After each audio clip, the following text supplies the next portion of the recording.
Hi, ഞാൻ അൻഫാസ് അഹമ്മദ്. അപ്പോൾ നമ്മുടെ 10th പ്രിലിംസിൻ്റെ ആദ്യഘട്ട പരീക്ഷ കഴിഞ്ഞിട്ടുണ്ട്. നമ്മൾ ഇതിനു മുമ്പ് വീഡിയോസ് ചെയ്തിട്ടുണ്ടായിരുന്നു. 10th പ്രിലിംസിന് ആവർത്തിച്ച് വരുന്ന ചോദ്യങ്ങൾ എന്നൊക്കെ പറഞ്ഞ് നമ്മൾ വീഡിയോസ് ചെയ്തിട്ടുണ്ടായിരുന്നു. ആവർത്തന ചോദ്യങ്ങളും അതുമായി ബന്ധപ്പെട്ട അനുബന്ധ വിവരങ്ങളൊക്കെ നമ്മൾ ക്ലാസ് ചെയ്തിട്ടുണ്ടായിരുന്നു. അതിൽ നിന്നൊക്കെ ഒരുപാട് ചോദ്യങ്ങൾ വന്നിട്ടുണ്ട്. എനിക്ക് ഒരുപാട് മെസ്സേജുകൾ വരുന്നുണ്ട്. സാറേ, GK സാറ് പറഞ്ഞു തന്ന ഒരുപാട് ചോദ്യങ്ങൾ വന്നു, നന്നായി തന്നെ ആൻസർ ചെയ്യാൻ പറ്റി, സാറ് പറഞ്ഞു തന്ന കോഡുകളൊക്കെ ഓർമ്മ വന്നു എന്നൊക്കെ പറഞ്ഞ് ഒരുപാട് മെസ്സേജുകൾ എനിക്ക് വരുന്നുണ്ട്. കണ്ടതിൽ ഒരുപാട് സന്തോഷമുണ്ട്. നിങ്ങൾക്ക് ആൻസർ ചെയ്യാൻ പറ്റി എന്ന് എനിക്ക് അറിയാൻ കഴിഞ്ഞതിൽ ഒരുപാട് സന്തോഷമുണ്ട്. അപ്പോൾ അധികം ഒന്നും പറയുന്നില്ല, നമുക്ക് നേരെ നമ്മുടെ ചോദ്യങ്ങൾ നോക്കാം. ഓക്കെ, ആദ്യത്തെ ചോദ്യം,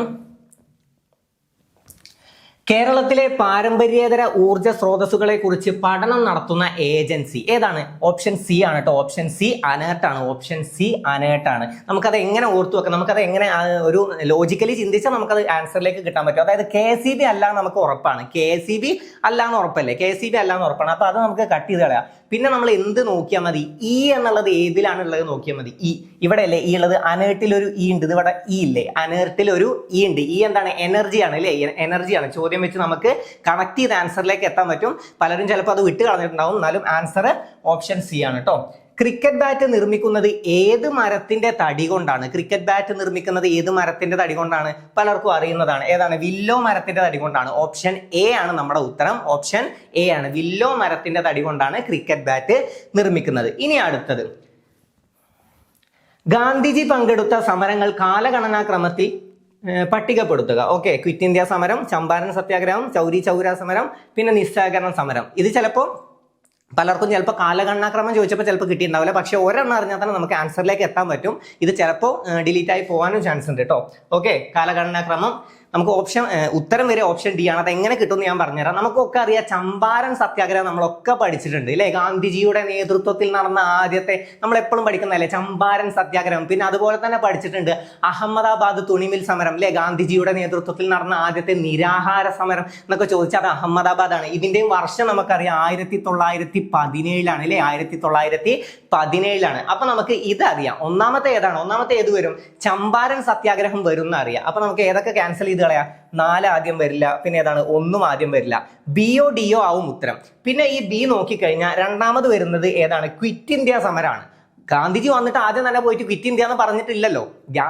ക്വിറ്റ് ഇന്ത്യ നടന്നത് അവസാനത്തേക്കാണ്. അതിന്റെ വർഷം ഇനിയിപ്പോൾ അറിഞ്ഞില്ലെങ്കിൽ കൂടി ക്വിറ്റ് ഇന്ത്യ അവസാന സമയത്തേക്കാണെന്ന് ആലോചിക്കാനുള്ള ഒരു ലോജിക്കലി അങ്ങനെ ചിന്തിച്ചു കഴിഞ്ഞാൽ തന്നെ നിങ്ങൾക്ക് ആൻസർ കിട്ടും. ഓക്കെ, അപ്പൊ അവിടെ തന്നെ ഈ ഓപ്ഷൻ നമുക്ക് ക്യാൻസൽ ചെയ്ത് കളഞ്ഞ് ആൻസറിലേക്ക് എത്താൻ പറ്റും. ഇത് മാത്രം ഒന്ന് അറിഞ്ഞാൽ മതി. ഏതാണ്? ചമ്പാരൻ സത്യാഗ്രഹം. നമ്മൾ ഒരുപാട് തവണ കേട്ടിട്ടുള്ളതാണ്. SCRT-ലൊക്കെ ഉള്ളതാണ്. 1917 ചമ്പാരൻ സത്യാഗ്രഹം. അതുപോലെ തന്നെ അഹമ്മദാബാദ് തുണിമിൽ സമരം 1918. അതൊക്കെ നമ്മൾ പഠിച്ചതാണ്. ഓക്കെ, അപ്പൊ ചമ്പാരൻ സത്യാഗ്രഹം കിട്ടിയ ഇത് നമുക്ക് കട്ട് ചെയ്ത് കളയാൻ പറ്റും. കാരണം രണ്ടാമത് ക്വിറ്റ് ഇന്ത്യ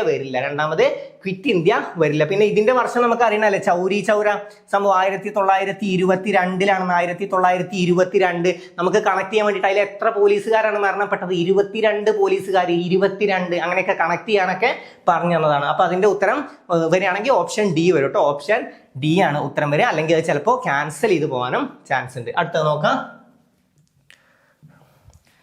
ജലത്തിലൂടെ പകരുന്ന ഒരു വൈറസ് രോഗം. ജലത്തിലൂടെ പകരുന്ന ഒരു വൈറസ് രോഗമാണ് ചോദിച്ചിട്ടുള്ളത്. ഏതാണ്? മഞ്ഞപ്പിത്തമാണ് കേട്ടോ. ജലത്തിലൂടെ പകരുന്ന വൈറസ് രോഗമാണ് ചോദിച്ചിട്ടുള്ളത്. വൈറസ് രോഗം എന്ന് പ്രത്യേകം എഴുതിയിട്ടുണ്ട്. അപ്പൊ അത് ഏതാണ് ഉത്തരം വരിക? ഉത്തരം മഞ്ഞപ്പിത്തം വരും. ആകാശത്തിന്റെ നീല നിറത്തിന് കാരണമായ പ്രതിഭാസത്തിന്റെ പേര്. നമ്മളിപ്പോ കഴിഞ്ഞ ക്ലാസ്സിൽ അത് എടുത്തതല്ലേ? ഞാൻ പറഞ്ഞു തന്നായിരുന്നു ഈ ചോദ്യം റിപ്പീറ്റ് ചെയ്ത് വരും. എന്തെങ്കിലും ഒന്ന് തന്നിട്ട് ഏത് പ്രകാശ പ്രതിഭാസമാണെന്ന് ചോദ്യം വരുന്നു ഞാൻ ഉറപ്പിച്ച് പറഞ്ഞിട്ടുണ്ടായിരുന്നു. അത് വന്നു. എന്താണ്?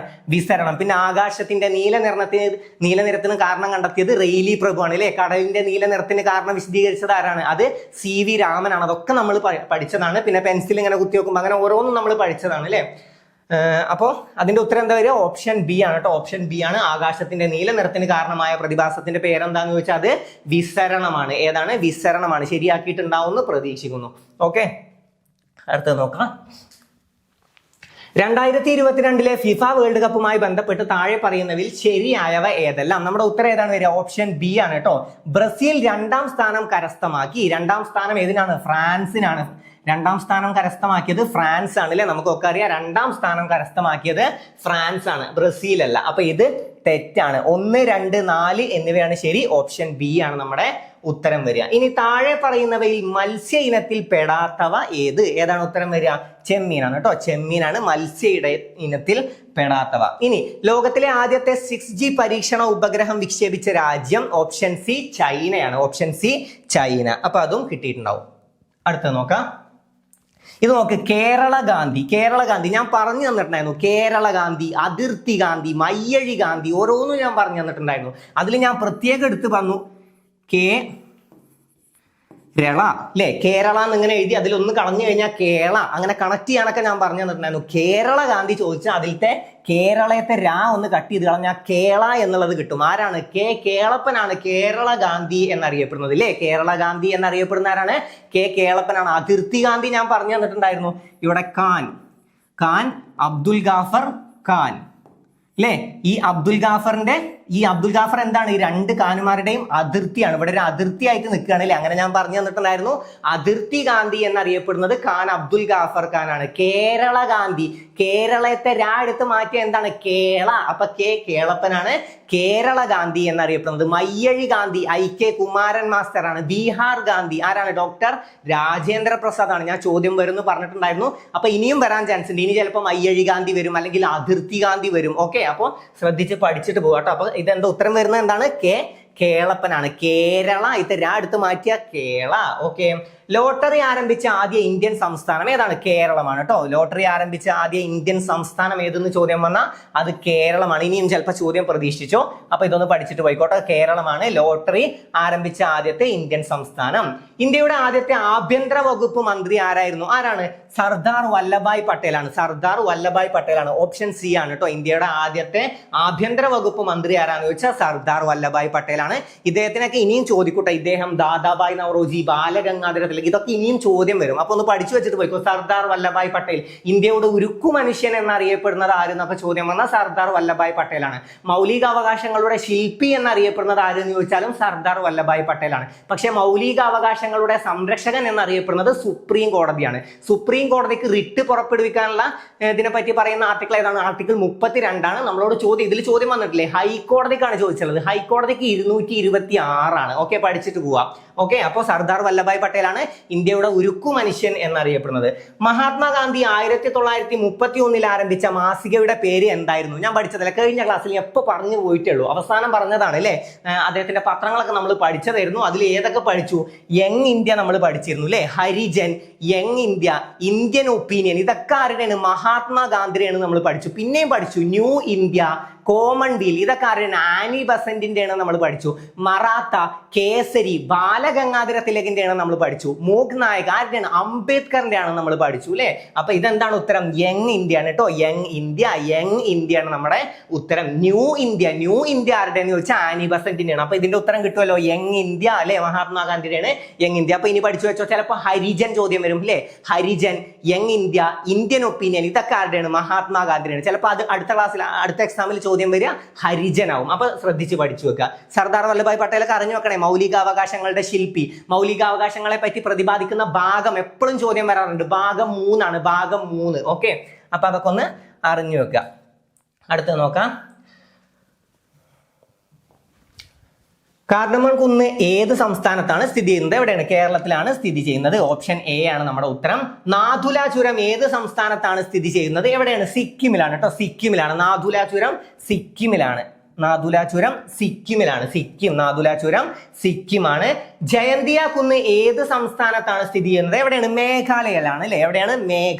മേഘാലയ. പഠിച്ചു വെച്ച ഉത്തരം ഓപ്ഷൻ സി ആണ്. അപ്പോൾ ഓപ്ഷൻസ് കിട്ടിയല്ലോ. ഇത് കേരളമാണ് ഉത്തരം, ഇത് സിക്കിമാണ്, ഇവിടെ മേഘാലയ. ഓപ്ഷൻ സി ആണ് ഉത്തരം. ഓക്കെ, അപ്പോൾ ഓപ്ഷൻസ് നോക്കുക, ശരിയായതൊക്കെ ഒന്ന് മാറ്റി വെക്കുക കേട്ടോ.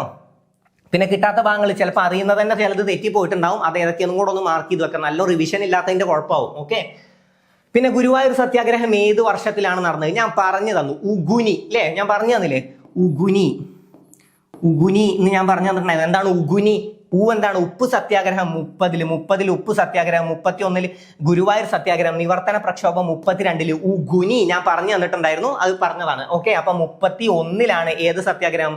ഗുരുവായൂർ സത്യാഗ്രഹം. അവിടെ ഞാൻ പറഞ്ഞു ഗുരുവായൂർ സത്യാഗ്രഹത്തിനും ഉപ്പ് സത്യാഗ്രഹത്തിനും രണ്ടിനും നേതൃത്വം നൽകിയത് ഒരാളാണ്, കെ കേളപ്പനാണ്. അവിടെ തന്നെ പിന്നെയും ഞാൻ പറഞ്ഞു ഇതിന്റെ വോളണ്ടിയർ ക്യാപ്റ്റനാണ് നമുക്ക് പഠിക്കാണ്ട്, AK ഗോപാലനാണ് അല്ലെ, നമ്മൾ പഠിച്ചതാണ്, അതും ചോദ്യം വന്നിട്ടുണ്ട്. അപ്പൊ ഇതെന്താണ് ഉത്തരം? 1931. ഓപ്ഷൻ സി ആണ് നമ്മുടെ ഉത്തരം. ഉഷ്ണമേഖലയിൽ സ്ഥിതി ചെയ്യുന്ന സംസ്ഥാനം ഏതാണ്? ഗോവയാണ് കേട്ടോ. ഉഷ്ണമേഖലയിൽ സ്ഥിതി ചെയ്യുന്ന സംസ്ഥാനം ചോദിച്ചാൽ അത് ഗോവയാണ്. ബാരാലാച്ചാല ചുരം സ്ഥിതി ചെയ്യുന്നത് ഏത് സംസ്ഥാനത്താണ്? എവിടെയാണ്? ഹിമാചൽ പ്രദേശ്. ഓപ്ഷൻ എ ആണ് നമ്മുടെ ഉത്തരം. ഹിമാചൽ പ്രദേശിലാണ്. എവിടെയാണ്? ഹിമാചൽ പ്രദേശിലാണ് കേട്ടോ. ഉപ്പ് സത്യാഗ്രഹം കിട്ടിയല്ലോ. ഓക്കെ, ഉപ്പ് സത്യാഗ്രഹം അതിന്റെ ഇനി ഒന്ന് പഠിച്ചു വെച്ചോ. ഉപ്പ് സത്യാഗ്രഹം വർഷം 1931 അല്ലെ. ഉപ്പ് സത്യാഗ്രഹത്തിന് നേതൃത്വം നൽകിയത് ആരാന്ന് ചോദിച്ചാൽ കെ കേളപ്പനാണ്. ഉപ്പ് സത്യാഗ്രഹ കമ്മിറ്റിയുടെ പ്രസിഡന്റ് ആരാന്ന് ചോദിച്ചാൽ മന്നത്ത് പത്മനാഭനാണ്. സെക്രട്ടറി ആരാന്ന് ചോദിച്ചാൽ കെ കേളപ്പൻ തന്നെയാണ് അല്ലെ. പിന്നെ ഉപ്പ് സത്യാഗ്രഹത്തിന്റെ വോളണ്ടിയർ ക്യാപ്റ്റൻ ആരാന്ന് ചോദിച്ചാലാണ് AK ഗോപാലനാണ്. പഠിച്ചു വെച്ചോ. പാവങ്ങളുടെ പടത്തലവൻ, അത് ചോദ്യം വരാറുണ്ട്. പാവങ്ങളുടെ പടത്തലവൻ എന്നറിയപ്പെടുന്നത് ആരെന്ന് ചോദ്യം വന്നാൽ അത് AK ഗോപാലനാണ്. ചിലപ്പോൾ അടുത്ത എക്സാമിൽ അതാവും ചോദ്യം വരിക. പട്ടിണി ജാഥ നയിച്ചത് ആരെന്ന് ചോദ്യം വരും. AK ഗോപാലനാണ്. ഓക്കെ, പട്ടിണി ജാഥ നയിച്ചത് ആരാന്ന് ചോദിച്ചാൽ AK ഗോപാലനാണ്. ഇന്ത്യൻ കോഫി ഹൗസിന്റെ സ്ഥാപകൻ ആരെന്ന് ചോദിച്ചാലും AK ഗോപാലനാണ്. പഠിച്ചു വെച്ചിട്ട് പോവാ. ഓക്കെ, അപ്പൊ അടുത്ത് നോക്കാം. ഈ ചോദ്യം രണ്ടു വട്ടം വന്നിട്ടുണ്ടല്ലോ അല്ലെ. നിയമത്തിന്റെ മുന്നിൽ എല്ലാവരും തുല്യരാണ് എന്നത് ഭരണഘടനയുടെ ഏത് ആർട്ടിക്കിളിലാണ് പറയുന്നത്? ഏതാണ്? ആർട്ടിക്കിൾ 14 ആണ് അല്ലെ. 14, ആർട്ടിക്കിൾ 14. ഏത് വർഷത്തിലാണ് നെപ്പോളിയൻ ബോണപ്പാർട്ട് ഫ്രാൻസിന്റെ കിരീടധാരിയായത്? ഇത് ഏകദേശം നമുക്ക് മെന്റലി നമുക്ക് കുറച്ച് കാര്യങ്ങളൊക്കെ അറിയുമെങ്കിൽ കട്ട് ചെയ്ത് കളയാൻ പറ്റും. ഒന്നാമത് അദ്ദേഹം ഒരു ആമയല്ല, അത്ര വർഷമൊക്കെ ജീവിച്ചിരിക്കാൻ. അപ്പൊ 1896 നമുക്ക് അപ്പൊ തന്നെ കട്ട് ചെയ്ത് കളയാം. അത് മനുഷ്യനാണല്ലോ, ആമയല്ല. കാരണം 1815 വാട്ടർലൂ യുദ്ധം നടന്നു എന്നും നെപ്പോളിയൻ പരാജയപ്പെട്ടു എന്നൊക്കെ പഠിച്ചതാണ്. അപ്പൊ നമുക്ക് വേറൊന്നും കൂടി അവിടെ കിട്ടും. അവിടെ അല്ല കിരീടധാരണം നടക്കേണ്ടത്. അപ്പോൾ ഇവിടെ പരാജയപ്പെട്ടുകയാണ് 1815. അപ്പൊ കിരീടധാരണം ഇതിലേതെങ്കിലും ഒന്നാണെന്ന് പറയാൻ നമുക്ക് സാമാന്യം ഒന്ന് ചിന്തിച്ചു കഴിഞ്ഞാൽ നമുക്ക് കിട്ടും. അപ്പൊ 1804 നമ്മുടെ ഉത്തരം വരുന്നത്. ഇനി അടുത്തത് നോക്കാം. അടുത്ത 21ാമത്തെ ചോദ്യം 1 മാത്രമാണ് കേട്ടോ ശരി. ഇത് പലരും ക്യാൻസൽ ചെയ്ത് കളഞ്ഞിട്ടുണ്ടാവും. 1 മാത്രമാണ് ശരി. ശരിക്കും ഒന്ന് വായിച്ചു നോക്കിയാൽ കിട്ടാനുള്ളതേ ഉള്ളൂ അല്ലെ. 1ാമത്തെ ഓപ്ഷൻ മാത്രമാണ് ഇതില് ശരി. ഓക്കെ, അടുത്തത് നോക്കാം. അടുത്തത് 22ാമത്തെ ചോദ്യം. ക്ലോഡിയ ഗോൾഡിൻ ഞാൻ പറഞ്ഞു തന്നിട്ടുണ്ടായിരുന്നു. ഞാൻ കറണ്ട് അഫെയർ നമ്മുടെ വാട്സ്ആപ്പ് ബാച്ചിലൊക്കെ ഞാൻ പറഞ്ഞു. കറണ്ട് അഫെയർ ഈ അടുത്തുള്ള എക്സാമുകൾക്കാണെങ്കിലും നമുക്ക് 2023-ലെയും 24-ലെയും 22-ലെയൊക്കെ ചോദ്യം വരാൻ നോബൽ സമ്മാനത്തിൽ നല്ല ചാൻസ് ഉണ്ടെന്ന് ഞാൻ പറഞ്ഞ് 2023-ന്റെ ക്ലാസ് ഞാൻ നിങ്ങൾക്ക് തന്നതാണ് അല്ലെ. 2023-ന്റെ ക്ലാസ് നമ്മൾ എടുത്തിട്ടുണ്ടായിരുന്നു. അതിൽ സാമ്പത്തിക ശാസ്ത്രം നിങ്ങൾക്ക് ഓർത്തു വെക്കാൻ ഞാൻ പറഞ്ഞു തന്നിട്ടുണ്ടായിരുന്നു. ഗോൾഡ് അല്ലെ. ഗോൾഡ് ആലോചിച്ചാൽ തന്നെ നമുക്ക് ആളെ കിട്ടും. സാമ്പത്തികമായിട്ട് ഇത്തിരി മുന്നോട്ട് നിൽക്കുന്ന ആളാണെങ്കിൽ അയാളുടെ കുറെ ഗോൾഡ് ഉണ്ടാവും എന്നൊക്കെ ആലോചിക്കാനൊക്കെ അങ്ങനെ ഗോൾഡ് ആയിട്ട് സാമ്പത്തിക ശാസ്ത്രത്തിനെ കണക്ട് ചെയ്യാൻ ഞാൻ പറഞ്ഞു തന്നിട്ടുണ്ടായിരുന്നു. ക്ലോഡിയ ഗോൾഡിൻ ആണ് നമ്മുടെ ഉത്തരം. Claudia Goldin. അങ്ങനെ ഓരോന്നിനും കോഡ് വെച്ചിട്ട് നമ്മൾ 2023-ത്തെയും 2024-ത്തെയൊക്കെ നോബൽ സമ്മാനം പറഞ്ഞതാണ്. അപ്പൊ 2023 ഇനിയുള്ളതിൽ ചിലപ്പോൾ 2024 അല്ലെങ്കിൽ 25 ആവും ചോദിക്കുക. അപ്പൊ 2023-ഉം 22 പഠിച്ചിട്ട് പോകുന്നു, മനസ്സിലാക്കി വെച്ചിട്ടെങ്കിലും പോവുക. ദാരിദ്ര്യ ലഘൂകരണവും സ്ത്രീകളുടെ സാമ്പത്തിക ഉയർച്ചയും ലക്ഷ്യമിട്ട് 1998 മെയ് 17 ഈ ഡേറ്റ് കണ്ടാൽ തന്നെ ചിലപ്പോൾ പലർക്കും PSC കുറെ ആയിട്ട് പഠിക്കാൻ തുടങ്ങിയ പലർക്കും സാധനം എന്താണ് കിട്ടിയിട്ടുണ്ടാവും? എന്താണ്? കുടുംബശ്രീയാണ് ഉത്തരം. കുടുംബശ്രീ അല്ലെ.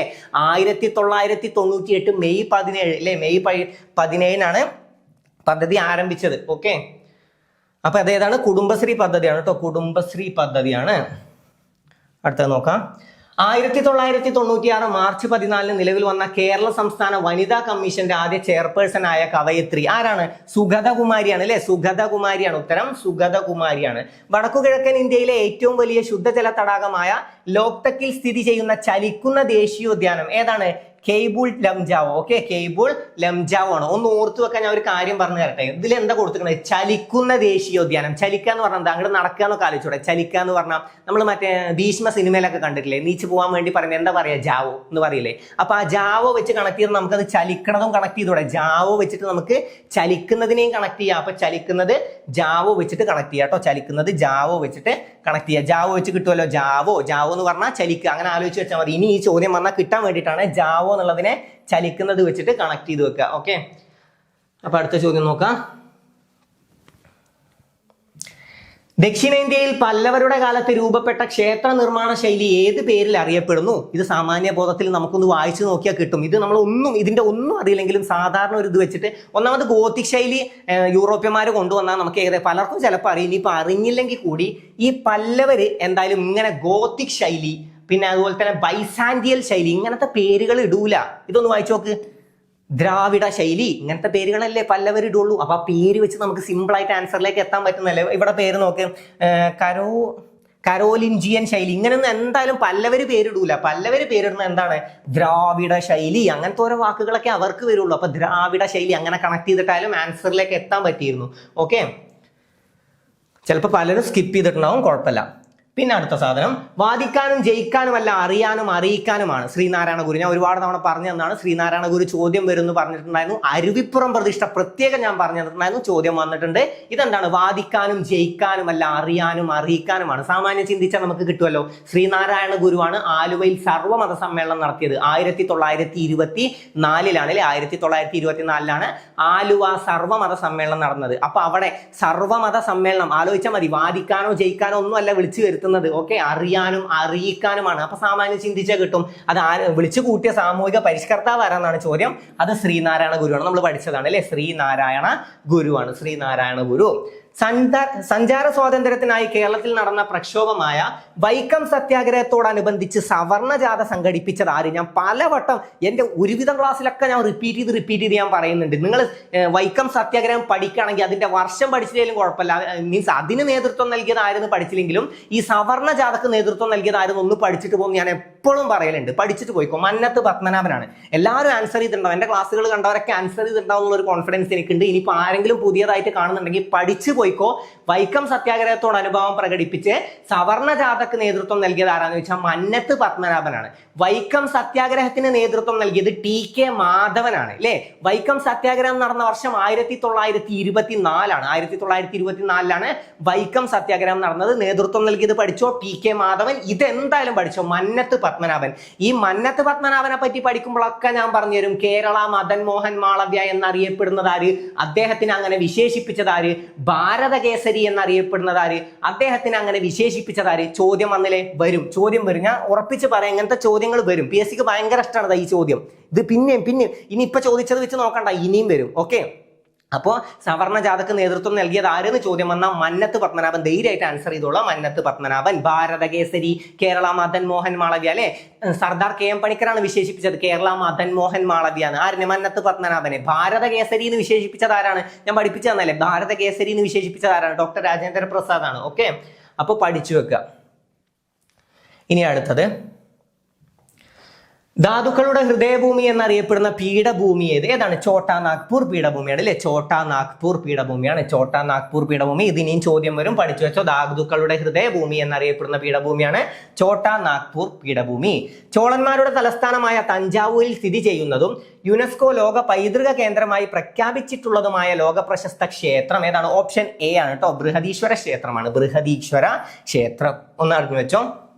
പിന്നെ അടുത്ത നമുക്ക് സ്ഥിരം ചോദ്യം വരുന്നത്, ഇന്ത്യൻ ഭരണഘടനയുടെ ഏത് അനുച്ഛേദത്തിലാണ് മൗലിക കടമകളെ കുറിച്ച് പ്രതിപാദിക്കുന്നത്? ഏതാണ്? 51A ആണ്. 51A ആണ് അല്ലെ. ഭാഗം ഏതാന്ന് ചോദിച്ചാൽ 4A ആണ്. മൗലിക കടമകളെ കുറിച്ച് പ്രതിപാദിക്കുന്ന ഭാഗം ചോദിച്ചാൽ 4A ആണ്. 4A ആണ്. മാർഗനിർദ്ദേശക തത്വങ്ങൾ ചോദിച്ചാൽ അത് 4 ആണ്. 3 ഏതാണ്? 3 മൗലിക അവകാശങ്ങളാണ്. നമ്മൾ ഓരോന്നും പഠിച്ചതാണ്. 3 എപ്പോഴും പഠിച്ചു വെച്ച് പോയിക്കോ. ഇനിയും ചിലപ്പോൾ റിപ്പീറ്റ് ചെയ്ത് ചോദ്യം വരും. അപ്പോൾ ഭരണഘടനയിലെ ഭാഗം 3 എന്തിനെ കുറിച്ചാണ് പ്രതിപാദിക്കുന്നത്? മൗലിക അവകാശങ്ങളെ കുറിച്ച് പ്രതിപാദിക്കുന്നു. മൗലിക കടമകൾ എവിടെയെന്ന് ചോദിച്ചാൽ ഭാഗം 4A ഭാഗം 4A. ആർട്ടിക്കിൾ ചോദിച്ചാൽ 51A ആണ്. അപ്പൊ അതും കിട്ടി. അടുത്തത്, ലോക മനുഷ്യാവകാശ ദിനമായി ആചരിക്കുന്നത് എന്ന് നമുക്കൊക്കെ അറിയാം. അത് ഡിസംബർ 10 മനുഷ്യാവകാശ ദിനമായി ആചരിക്കുന്നത് എപ്പോഴാന്ന് ചോദിച്ചാൽ ഡിസംബർ 10. ഇനി അറിയാത്തവരാണെങ്കിൽ നോട്ട് ചെയ്ത് പോയിക്കോ. മനുഷ്യാവകാശ ദിനം എന്നാണ് ഡിസംബർ 10. ഡിസംബർ 10. ഇന്ത്യയുടെ ദേശീയ ഗീതം രചിച്ചതാര്? ഇന്ത്യയുടെ ദേശീയ ഗീതം, ഗാനം ഒക്കെ ഞാൻ പറഞ്ഞു തന്നതാണ്. ഓക്കെ, ദേശീയ ഗീതം രചിച്ചത് ആരാണ്? അത് ഏത് കൃതിയിൽ നിന്ന് എടുത്തു എന്നൊക്കെ ഞാൻ പറഞ്ഞു തന്നതാണ്. ബങ്കിം ചന്ദ്ര ചാറ്റർജി അദ്ദേഹത്തിന്റെ ആനന്ദമഠം എന്ന കൃതിയിൽ നിന്നാണ് എടുത്തതെന്നൊക്കെ നമ്മൾ പഠിച്ചതാണ് അല്ലെ. ബങ്കിം ചന്ദ്ര ചാറ്റർജി. ദേശീയ ഗാനം രചിച്ചത് ആരാന്ന് ചോദിച്ചാൽ രവീന്ദ്രനാഥ ടാഗോർ ആണ്. ദേശീയ ഗീതം രചിച്ചത് ആരാന്ന് ചോദിച്ചാൽ ആരാണ്? ബങ്കിം ചന്ദ്ര ചാറ്റർജിയാണ്. ദേശീയ ഗീതം ബങ്കിം ചന്ദ്ര ചാറ്റർജിയാണ് രചിച്ചത്. ഓക്കെ, പിന്നെ ചിലപ്പോൾ ചോദ്യം വരും സാരെ ജഹാൻ ജഹാം സെ അച്ച രചിച്ചത് ആരെന്ന് ചോദ്യം വരും. അല്ലാമ മുഹമ്മദ് ഇക്ബാൽ ആണ്. അല്ലാമ മുഹമ്മദ് ഇക്ബാൽ. അറിയില്ലെങ്കിൽ പഠിച്ചിട്ട് പോയിക്കോ. അല്ലാമ മുഹമ്മദ് ഇക്ബാൽ. അപ്പൊ ഗാനം കിട്ടി, ഗീതം കിട്ടി, പിന്നെ സാരെ ജഹാം സെ അച്ച അല്ലാമ മുഹമ്മദ് ഇക്ബാൽ. അപ്പൊ അതുവരെ ക്ലിയർ അല്ലേ? അടുത്തത് നോക്കാം. ഇതാ മുഹമ്മദ് ഇക്ബാൽ ഇവിടെ കൊടുത്തിട്ടുണ്ട് കേട്ടോ. അപ്പൊ മുഹമ്മദ് ഇക്ബാൽ സാരെ ജഹാം സെ അച്ച. അടുത്തത് നോക്കാം. രവീന്ദ്രനാഥ ടാഗോർ ബംഗാളിൽ സ്ഥാപിച്ച സർവകലാശാലയുടെ പേര് എന്താണ്? എന്താണ്? വിശ്വഭാരതി സർവകലാശാല. ഇത് പഠിച്ചിട്ട് പോയിക്കോ. വിശ്വഭാരതി സർവകലാശാല. ചിലപ്പോൾ ചോദിക്കും അത് സ്ഥാപിച്ചത് ആരെന്നിരിക്കും അടുത്തതിൽ ചോദ്യം വരും. അപ്പൊ അത് പഠിച്ചിട്ട് പോയിക്കോ. ഇത് ഇമ്പോർട്ടന്റ് ആണ്, അത്ര ആവശ്യമുള്ളതാണ്. പഠിച്ചിട്ട് പോയിക്കോ. രവീന്ദ്രനാഥ ടാഗോർ ബംഗാളിൽ സ്ഥാപിച്ച സർവകലാശാലയുടെ പേരാണ് വിശ്വഭാരതി സർവകലാശാല. വിശ്വഭാരതി സർവകലാശാല. സർക്കാർ ഉദ്യോഗസ്ഥരോട് തങ്ങളുടെ കടമ നിർവഹിക്കാൻ നിർബന്ധിക്കുന്ന റിട്ടാണ് മാൻഡമസ്. മാൻഡമസ് അല്ലെ? Mandamus, mandamus. ഓക്കെ, മാൻഡമസ് പഠിച്ചു വെക്കുക. അത് മാൻഡമസ് ആണ് കേട്ടോ. Mandamus, mandamus. അപ്പൊ നമുക്ക് അടുത്ത് നോക്കാം. റിട്ടുകളൊക്കെ പഠിച്ചോട്ടോ. റിട്ടുകൾ എന്ന ആശയം കടമെടുത്തത് എവിടെ നിന്നാണ് ചോദ്യം വരും. റിട്ട്, ബ്രിട്ടൻ, ടേട്ട എന്ന് വെച്ച് പഠിച്ചാൽ മതി. Writ, Britain. പിന്നെ മാർഗനിർദ്ദേശക തത്വങ്ങൾ, മാർഗ വെച്ച് കണക്ട് ചെയ്യുക. അയർലാൻഡ്, ഓക്കെ, വെച്ച് കണക്ട് ചെയ്യാട്ടോ. കിട്ടും കിട്ടും. അപ്പൊ റിട്ടുകൾ, റിട്ട് എന്ന ആശയം കടമെടുത്തിരിക്കുന്നത് ബ്രിട്ടനിൽ നിന്ന്. റിട്ട്, ബ്രിട്ടൻ, ടേട്ട എന്ന് വെച്ച് ഇനി കണക്ട് ചെയ്തോ. പഠിച്ചിട്ട് പോയിക്കോ. ഇന്ത്യൻ മൗലിക കടമകൾ ഉൾപ്പെടുത്താൻ ശുപാർശ ചെയ്ത കമ്മിറ്റി. സിമ്പിൾ ആയിട്ട് കിട്ടുമല്ലോ. ഇത് നമുക്ക് കോത്താരി കമ്മിറ്റി ഇതുമായിട്ട് ബന്ധമില്ലാത്തതാണ്. കോത്താരി കമ്മിറ്റി എന്താണ് നമ്മൾ പഠിച്ചതാണ്, വിദ്യാഭ്യാസമാണ്. ഓക്കെ, അപ്പൊ അത് അവിടുന്ന് പോകും. പിന്നെ അശോക് മേത്ത, ബൽവന്ത് റായ് മേത്ത, ഇത് രണ്ടും എന്താണ്? പഞ്ചായത്തി രാജുമായിട്ട് ബന്ധപ്പെട്ടതാണ്. അപ്പൊ ഇത് രണ്ടും പോവും. ഉത്തരം ഏത് വരും? സ്വരൺ സിംഗ് കമ്മിറ്റി വരും. അഥവാ ഉത്തരം അറിഞ്ഞില്ലെങ്കിൽ കൂടെ നമുക്ക് കട്ട് ചെയ്ത് കളഞ്ഞെത്താൻ പറ്റില്ല. ഓക്കെ, അപ്പൊ നമുക്ക് നോക്കാം. അടുത്തത്, ഹൈക്കോടതികൾക്ക് റിട്ട് പുറപ്പെടുവിക്കാൻ അധികാരം നൽകിയിട്ടുള്ള ഭരണഘടനാ വകുപ്പ് ഏത്? പലരും പോയിട്ട് അനുച്ഛേദം 32 കറുപ്പിക്കാൻ ഒരു ചെറിയ ചാൻസ് ഞാൻ കാണുന്നുണ്ട്. പക്ഷെ ഓപ്ഷൻ എ കൊടുത്തതുകൊണ്ട് ചിലപ്പോൾ കറുപ്പിക്കില്ല എന്ന് വിചാരിക്കുന്നു. ഓപ്ഷൻ എ ആണ് നമ്മുടെ ഉത്തരം വരിക. ഇതെന്താണ്? ഇത് സുപ്രീം കോടതിക്കാണ് കേട്ടോ. ഇത് സുപ്രീം കോടതിക്ക് റിട്ട് പുറപ്പെടുവിക്കാനുള്ള അവകാശം. ഇതെന്താണ്? ഹൈക്കോടതി അല്ല, ഇവിടെ ഹൈക്കോടതിയാണ് ചോദിച്ചിട്ടുള്ളത്. ശ്രദ്ധിച്ച് വായിക്കുക. ഹൈക്കോടതിയാണ് കേട്ടോ. ഹൈക്കോടതി ആർട്ടിക്കിൾ 226. ഇന്ത്യൻ ഭരണഘടനയുടെ ഏത് അനുച്ഛേദമാണ് നിയമത്തിന് മുമ്പിലുള്ള സമത്വം നൽകുന്നത്? ഇപ്പൊ നമ്മൾ ഒരു ക്വസ്റ്റ്യൻ കണ്ടതല്ലേ? അനുച്ഛേദം 14, ആർട്ടിക്കിൾ 14 ആണ് കേട്ടോ. ആർട്ടിക്കിൾ 14. ഓക്കെ, അടുത്ത് നോക്കാം. ഇതും ചിലപ്പോൾ പോകാൻ ചാൻസ് ഉണ്ട്. ഇത് ക്യാൻസലായി പോകാൻ ചാൻസ് ഉണ്ട്. ആൾ മാറിയിട്ടുണ്ടല്ലോ. ഓക്കെ, അപ്പൊ ഇത് ചിലപ്പോൾ ഒന്ന് മാറിപ്പോകാൻ ചാൻസ് ഉണ്ട്. എന്നാലും ഇതിൽ കൊടുത്തതിൽ വെച്ചിട്ട് വിജയഭാരതി സയാനിയാണ് ഉത്തരം വരാൻ ചാൻസ്. അടുത്തത്, ത്രിവർണ്ണ പതാക ഇന്ത്യയുടെ ദേശീയ പതാകയായി അംഗീകരിച്ചത് എന്നാണ്? എന്റെ ക്ലാസ് കണ്ടിട്ടുള്ള ഭൂരിഭാഗം ആൾക്കാർക്ക് ഇത് കിട്ടും. ഇല്ലേ? വായിച്ചപ്പോൾ കിട്ടിയില്ലേ? അതായത് ദേശീയ പതാക അംഗീകരിച്ചതെന്ന് ഞാൻ പറഞ്ഞു തന്നിട്ടുണ്ട്. ഇന്ത്യക്ക് സ്വാതന്ത്ര്യം ലഭിച്ചത് എപ്പോഴാണ്? 1947 ഓഗസ്റ്റ് 15. സ്വാതന്ത്ര്യ ദിനത്തിൽ നമ്മൾ എന്ത് ചെയ്യും? പതാക ഉയർത്തും. സ്വാതന്ത്ര്യ ദിനത്തിൽ നമ്മൾ പതാക ഉയർത്തും. ഇങ്ങനെ സ്വാതന്ത്ര്യ ദിനത്തിൽ പതാക ഉയർത്തണമെങ്കിൽ അതിന് മുമ്പെങ്കിലും ഇത് അംഗീകരിച്ചിട്ടുണ്ടാവണ്ടേ? അതായത് 1947 ഓഗസ്റ്റ് 15 പതാക ഉയർത്തണം എന്നുണ്ടെങ്കിൽ അതിന്റെ തൊട്ട് മുമ്പുള്ള മാസമെങ്കിലും ഇത് അംഗീകരിച്ചിട്ടുണ്ടാവണം. അപ്പൊ അത് ഓർത്ത് വെച്ചവർക്ക് ഇതൊക്കെ കട്ട് ചെയ്ത് കളയാൻ പറ്റും. ഒന്ന് 1950 എന്നുള്ളത് കട്ട് ചെയ്ത് കളയാൻ പറ്റും. 48 കട്ട് ചെയ്ത് കളയാൻ പറ്റും. കാരണം 47 സ്വാതന്ത്ര്യം കിട്ടുമ്പോൾ പതാക ഉയർത്തണം. ഇവിടെ 46 ആണ്. പിന്നെ ഞാൻ തൊട്ട് മുമ്പത്തെ മാസം എന്ന് നിങ്ങൾക്ക് പറഞ്ഞു തന്നതുകൊണ്ട് ഇവിടെ ആൻസർ വരും 1947 ജൂലൈ 22. 1947 ജൂലൈ 22 ഇന്ത്യയുടെ ദേശീയ പതാക അംഗീകരിച്ചത്. ദേശീയ പതാക രൂപകൽപ്പന ചെയ്തത് ആരെന്ന് ചോദിക്കും. പിംഗലി വെങ്കയ്യ. പിംഗലി വെങ്കയ്യ ഓർത്തു വെച്ചോ. പിംഗലി വെങ്കയ്യ. അപ്പൊ അത് കിട്ടുമല്ലോ. പിംഗലി വെങ്കയ്യ ഏത് സംസ്ഥാനക്കാരനാണെന്ന് ചോദ്യം വരും. ആന്ധ്രാപ്രദേശുകാരനാണ്. അതും പഠിച്ചു വെക്കുക. ഓക്കെ, അപ്പൊ 1947 ജൂലൈ 22 ഞാൻ പറഞ്ഞു തന്നതായിരുന്നു. ദേശീയ പതാക നമുക്ക് ഉയർത്തണമെങ്കിൽ 1947 ഓഗസ്റ്റ് 15 സ്വാതന്ത്ര്യം കിട്ടി. ദേശീയ പതാക ഉയർത്തണമെങ്കിൽ ഇത് ആദ്യം ഒന്ന് അംഗീകരിക്കണം. അപ്പൊ അതിന്റെ തൊട്ട് മുമ്പുള്ള മാസം, അതായത് ഓഗസ്റ്റിന്റെ തൊട്ട് മുമ്പുള്ള മാസമാണ് ജൂലൈ. ജൂലൈ 22 സംഭവം അംഗീകരിച്ചിട്ടുണ്ട്. അതുപോലെ തന്നെ നമ്മൾ പഠിച്ചതാണ്, നമ്മുടെ റിപ്പബ്ലിക് ഡേ വെച്ചിട്ട് നമ്മൾ പഠിച്ചതാണ്. ഇന്ത്യയുടെ ദേശീയ ഗാനവും ഗീതവും അംഗീകരിച്ചത് ഒരു ദിവസമാണ്. രണ്ടും ഒരു ദിവസമാണ്. അപ്പൊ നമ്മൾ റിപ്പബ്ലിക് ഡേക്ക് 26-ാം തീയതി റിപ്പബ്ലിക് ഡേക്ക് നമ്മൾ ഇവരോട് ദേശീയ ഗാനം, നമ്മുടെ സ്കൂളിലൊക്കെ ഒരു ഗ്രൂപ്പ് ഒക്കെ ഉണ്ടാവില്ല ഇത് പാടാനൊക്കെ. അപ്പൊ അവരോട് ഇത് പഠിച്ചിട്ട് വരാൻ 2 ദിവസം മുമ്പെങ്കിലും പറയണ്ടേ. അപ്പൊ 2 ദിവസം മുമ്പെങ്കിലും അംഗീകരിച്ചാലല്ലേ ഇങ്ങനെ ഒരു ഇത് കൊടുക്കാൻ പറ്റുള്ളൂ, ദേശീയ ഗാനം അല്ലെങ്കിൽ ഗീതം കൊടുക്കാൻ പറ്റുള്ളൂ. അപ്പൊ 1950 ജനുവരി 26 റിപ്പബ്ലിക് ഡേ ആലോചിക്കുക. തൊട്ട് മുമ്പ് 2 ദിവസം മുമ്പ് 24-ാം തീയതിയാണ് അംഗീകരിച്ചത്. 24-ാം തീയതി അംഗീകരിച്ചാലേ നാളെ പഠിച്ചിട്ട് വരാൻ പറയാൻ പറ്റുള്ളൂ. ഓക്കെ, ഇന്ന് 24-ാം തീയതി അംഗീകരിക്കണം. നാളെ കുട്ടികൾ 25-ാം തീയതി പഠിച്ചിട്ട് വരണം. 26-ാം തീയതി അത് പാടണം. അപ്പൊ ഓർത്തു വെക്കുക.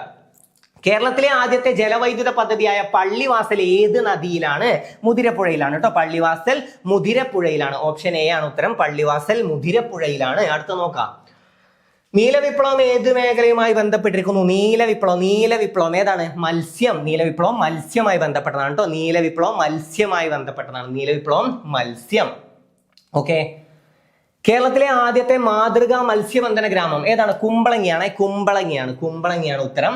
ആധുനിക കാലത്തെ അത്ഭുതം എന്ന് ഗാന്ധിജി വിശേഷിപ്പിച്ചത്, ആധുനിക ലോകത്തെ മഹാത്ഭുതം എന്ന് ഗാന്ധിജി വിശേഷിപ്പിച്ചു. അതുപോലെ തന്നെ ആധുനിക തിരുവിതാംകൂറിന്റെ മാഗ്ന കാർട്ട എന്നറിയപ്പെടുന്നതൊക്കെ ഏതാണ്? അത് ക്ഷേത്ര പ്രവേശന വിളംബരമാണ്. വർഷം ചിലപ്പോൾ ചോദ്യം വരും. 1936 ക്ഷേത്ര പ്രവേശന വിളംബരം. 1936 ക്ഷേത്ര പ്രവേശന വിളംബരം. ആധുനിക ലോകത്തെ മഹാത്ഭുതം എന്ന് ആര് വിശേഷിപ്പിച്ചു? ഗാന്ധിജി വിശേഷിപ്പിച്ചു. ആധുനിക തിരുവിതാംകൂറിലെ മാഗ്ന കാർട്ട എന്നറിയപ്പെടുന്നത് ഏതെന്ന് ചോദിച്ചാലും ക്ഷേത്ര പ്രവേശന വിളംബരം. കേരളത്തിലെ ഏറ്റവും വലിയ കായൽ ഞാൻ പറഞ്ഞു തന്നതാണ്, ഒന്ന് ആലോചിച്ച് നോക്ക്. വലുതിന് ഒരു വാണ്ട്, വേമ്പനാട്ടു കായലിനും ഒരു വാണ്ട്. ഇനി കേരളത്തിലെ ഏറ്റവും വലിയ ശുദ്ധജല തടാകം ചോദിച്ചാൽ ശുദ്ധജലത്തിനും ഒരു ഷാണ്ട്, ശാസ്താംകോട്ട കായലിനും ഒരു ഷാണ്ട്. അങ്ങനെ കണക്ട് ചെയ്യാം. ഞാൻ കണക്ട് ചെയ്ത് പറഞ്ഞു തന്നതാണ്. കേരളത്തിലെ ഏറ്റവും വലിയ കായലിന് മാത്രം ചോദിച്ചാൽ വലുതിൽ ഒരു വാണ്ട് എന്ന് ആലോചിക്കുക. ഉത്തരവും വാ വെച്ചിട്ടാണ് ആലോചിക്കുക. അവിടെ വാ വെച്ചിട്ട് വേറെ ഉത്തരം വന്നിട്ടില്ലല്ലോ. അപ്പൊ വേമ്പനാട്ടു കായലാണ് നമ്മുടെ ഉത്തരം അല്ലേ? വേമ്പനാട്ടു കായൽ അങ്ങനെ കിട്ടിയിട്ടുണ്ടാവും. ഓക്കെ. ഇനി ചിലപ്പോൾ ചോദ്യം വരും, കേരളത്തിൽ എത്ര ശുദ്ധജല തടാകങ്ങൾ ഉണ്ട്? 7 ആണ് കേട്ടോ. 7 ശുദ്ധജല തടാകങ്ങളാണ്. കേരളത്തിലെ ആകെ കായലുകളുടെ എണ്ണം ചോദിക്കുകയാണെങ്കിൽ 34. അതിൽ 7 എണ്ണം, 34 കായലുകൾ ഉള്ളതിൽ 7 എണ്ണം ശുദ്ധജല തടാകങ്ങളാണ്. ഇപ്പൊ തന്നെ പഠിച്ചു വെച്ച് പോയിക്കോട്ടോ. ഓക്കെ. പിന്നെ കേരളത്തിലെ ഏറ്റവും വലിയ ശുദ്ധജല തടാകം ചോദിച്ചാൽ ശാസ്താംകോട്ട കായലാണ്. കായലുകളുടെ രാജ്ഞി എന്നറിയപ്പെടുന്ന കായൽ ഏതാണെന്ന് വെച്ചാൽ രാജ്ഞി, കായലുകളുടെ രാജ്ഞി. അപ്പൊ രാജ്ഞി എവിടെ ഉണ്ടാവുക എന്ന് ആലോചിച്ച് നോക്ക്. രാജ്ഞി എവിടെ ഉണ്ടാവുക? രാജാവിന്റെ കോട്ടയിലാണ് ഉണ്ടാവുക. അപ്പൊ ശാസ്താംകോട്ട കായൽ, അത് വെച്ചിട്ടൊക്കെ കണക്ട് ചെയ്ത് പഠിക്കുക. ശാസ്താംകോട്ട കായൽ, രാജ്ഞി കോട്ടയിലാണ് ഉണ്ടാവുക. അപ്പൊ അതൊക്കെ കിട്ടും. പിന്നെ അഷ്ടമുടി കായൽ എന്താണ്? Gateway to the backwaters of Kerala. പിന്നെ പനയോല, നീരാളി എന്നിവയുടെ ആകൃതിയിൽ കാണപ്പെടുന്ന കേരളത്തിലെ കായൽ. ആകൃതിയൊക്കെ നമ്മൾ പഠിച്ചതാണ്, ഓർത്തു വെക്കുക കേട്ടോ.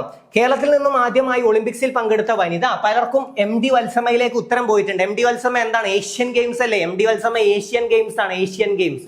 ഓക്കെ, ഏഷ്യൻ ഗെയിംസ് ആണ്. PT ഉഷയാണ് കേട്ടോ നമ്മുടെ ഉത്തരം. PT ഉഷയാണ്. 1888 അരുവിക്കരയിൽ ശിവപ്രതിഷ്ഠ നടത്തിയ സാമൂഹിക പരിഷ്കർത്താവ്. ഞാൻ ഉറപ്പിച്ച് പറഞ്ഞൊരു കാര്യമാണ്, അരുവിപ്പുറം പ്രതിഷ്ഠ വരും എന്നുള്ളത്. അരുവിപ്പുറം പ്രതിഷ്ഠ വരും.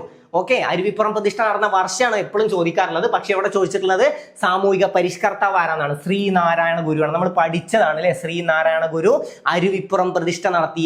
1888 നടത്തിയത്. അതിന്റെ തൊട്ട് മുമ്പുള്ള വർഷമാണ് അരുവിപ്പുറം ക്ഷേത്രം പണി കഴിപ്പിച്ചത്. 1887. എല്ലാം നമ്മൾ പഠിച്ചതല്ലേ? അപ്പോൾ ശ്രീനാരായണ ഗുരുവാണ് അരുവിപ്പുറം പ്രതിഷ്ഠ നടത്തിയത്. എന്താണ് അദ്ദേഹം പറഞ്ഞത്? ഞാൻ ഈഴവ ശിവനെയാണ് പ്രതിഷ്ഠിക്കുന്നത് അല്ലെ? എന്നല്ലേ അദ്ദേഹം പറഞ്ഞത്? ഞാൻ ഈഴവ ശിവനെയാണ് പ്രതിഷ്ഠിക്കുന്നത് എന്നാണ് അദ്ദേഹം പറഞ്ഞത്. അപ്പൊ അത് കിട്ടുമല്ലോ. അരുവിപ്പുറം പ്രതിഷ്ഠയുടെ ഒരു കഥയൊക്കെ ഞാൻ പറഞ്ഞിട്ടുണ്ട്. ശ്രീനാരായണ ഗുരു എന്തുകൊണ്ടാണ് അരുവിപ്പുറം പ്രതിഷ്ഠ നടത്തിയത്. അപ്പൊ അത് ആ ഒരു കഥ പഠിച്ചു വെച്ചാൽ നിങ്ങൾക്ക് വേറൊരു ഉത്തരം കൂടെ കിട്ടും. ജാതിഭേദം മതദ്വേഷം ഏതുമില്ലാതെ സർവരും സോദരദ്വേന വാഴുന്ന മാതൃകാ സ്ഥാനമാണ് ഇത് എന്നുള്ള ഉത്തരം ആ കഥ കേട്ടവർക്ക് കിട്ടും. എന്തായിരുന്നു ആ കഥ? ശ്രീനാരായണ ഗുരുവും അദ്ദേഹത്തിന്റെ സുഹൃത്തും കൂടെ ഒരു അമ്പലത്തിൽ തൊഴാൻ വേണ്ടി പോവുകയാണ്. അപ്പൊ ഇവര് ഐത്തം നിലനിൽക്കുന്നത് കൊണ്ട് ഇവർ പുറത്ത് നിന്നിട്ടാണ് തൊഴുന്നത്. ഓക്കെ, ദൂരെ നിന്ന് തൊഴുകയാണ്. അപ്പൊ ശ്രീനാരായണ ഗുരു ചോദിക്കുന്നുണ്ട്, ദൈവത്തിന് ഇതൊക്കെ ഉണ്ടാവുമോ? ദൈവത്തിന് ഈ വേർതിരിവൊക്കെ ഉണ്ടാവുമോ? നമുക്ക് ഇതിന്റെ ആവശ്യമുണ്ടോ? നമുക്ക് സ്വന്തമായിട്ട് ഒരു അമ്പലം പണിതൂടെ എന്ന് ചോദിക്കുന്നുണ്ട്. അപ്പൊ സുഹൃത്ത് പറയണം, അങ്ങനെയാണെങ്കിൽ വലിയൊരു ഉപകാരമാവുമെന്ന് പറയാണ്. അങ്ങനെയാണ് ശ്രീനാരായണ ഗുരു അരുവിപ്പുറം പ്രതിഷ്ഠ നടത്തുന്നത്. അതിൽ പ്രധാന ഉദ്ദേശം എന്താണ്? പ്രധാനമായിട്ട് ഒരു വേർതിരിവൊന്നുമില്ല. ജാതിഭേദം മതദ്വേഷം ഏതുമില്ലാതെ സർവരും സോദരദ്വേന വാഴുന്ന മാതൃകാ സ്ഥാനമാണിത്. അത്രയേ ഉള്ളൂ. ആലോചിച്ചാൽ കിട്ടുമല്ലോ. അത് അരുവിപ്പുറം ക്ഷേത്ര ഭിത്തിയിലാണ്. അപ്പൊ ആലോചിച്ച് നോക്കുക.